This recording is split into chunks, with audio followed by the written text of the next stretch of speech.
BTS member V এমন একটা person যিনি শুধু তার সুন্দর চেহারা কিংবা অসাধারণ পারফরমেন্সের জন্য বিখ্যাত নন, বরং তিনি প্রায়শই এমন এমন মজার কাণ্ড ঘটান যেগুলো দেখে তার টিম মেম্বার সহ সকল বিটিএস ফ্যানদের হাসতে হাসতে পেট ব্যথা হয়ে যায়। তো আজকে আমরা ভি এর তেমনই 10টি মজার ফ্যাক্ট সম্পর্কে জানতে চলেছি।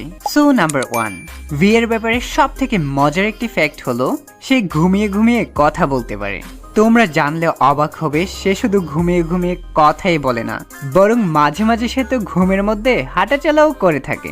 ভি এর এই স্বভাব দেখে প্রথম তো দলের অন্য সদস্যরা খুবই ভয় পেয়ে গিয়েছিল। সময়ের সাথে সাথে সবার কাছে এই ব্যাপারটি হাস্যকর ও কিউট লাগতে শুরু করে। তবে আমার কাছে একটা ব্যাপার ভাবতেই অবাক লাগে, যদি সে ঘুমের মধ্যে তার এমন কোনো সিক্রেট বলে দেয় অথবা হেঁটে হেঁটে বাসা থেকে বের হয়ে মঙ্গল গ্রহে চলে যায়, তাহলে কি হবে?